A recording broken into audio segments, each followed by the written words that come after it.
In this video, I'll be showing you how to fix Android Auto not working. It's a very simple method, so if you find this video helpful, be sure to drop a like and subscribe. Now, it can be really annoying when you're trying to use Android Auto in a car. For some reason, all of a sudden, it's just not working anymore. So what you want to go ahead and do is swipe down on the top right of your screen. It's going to bring up your control panel.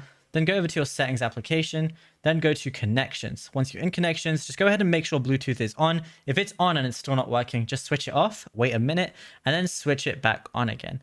Then what I could do is go inside of my Bluetooth and I'm going to see a lot of different options.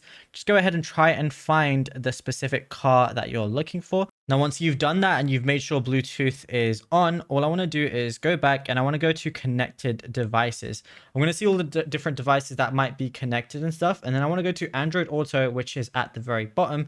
And then I just want to press connect a vehicle, which is, the first option. So the easiest thing to do and the best way to do it, in my opinion, is using a wire. So just connect your phone to the car using USB-C or USB-A, whatever your car takes.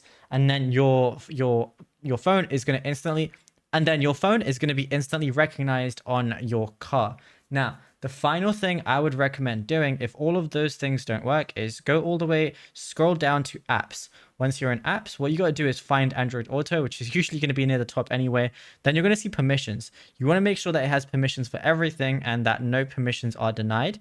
And then you should be good to go. However, if all of that fails, what you could also go ahead and do is just restart your phone. So you can just press the volume down or volume up button and the power button together. Just restart your phone and then it should be good to go. Now, if you found this video helpful, drop a like and subscribe.